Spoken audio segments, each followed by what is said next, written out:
বলেন এই কি ছিল এই দুনিয়ার আসল নমুনা, ডাইনে বামে মাটি আমার মাটির বীজ, তোমার আমার আপনকে একটু শোনো না, যিনি আপন তিনি থাকেন সোনার মদিনা।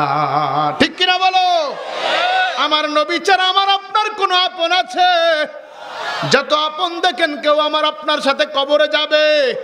দুনিয়ার অ্যাকাউন্টে ব্যাংকে কোটি কোটি টাকা থাকবে, একটা টাকার বান্ডেল নিয়েও কবরে যাওয়ার সুযোগ নাই।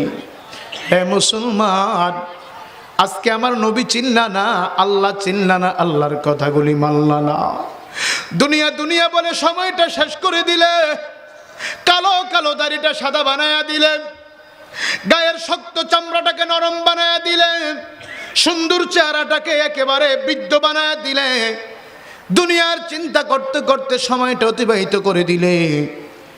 একটাবার চিন্তা করলো না, এমন একটা দুনিয়া আল্লাহ পাঠাইলো যেই দুনিয়াতে আসার প্রোগ্রাম আছে, থাকার কোনো সুযোগ নাই।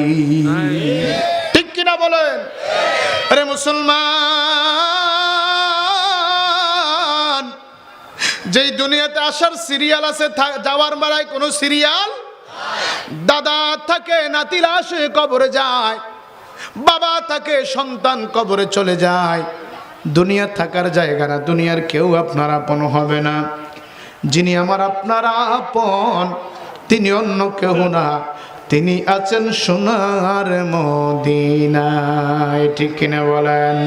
তোমার আমার আপনকে একটু শোনো না, যিনি আপন তিনি থাকেন সোনার মদিনা।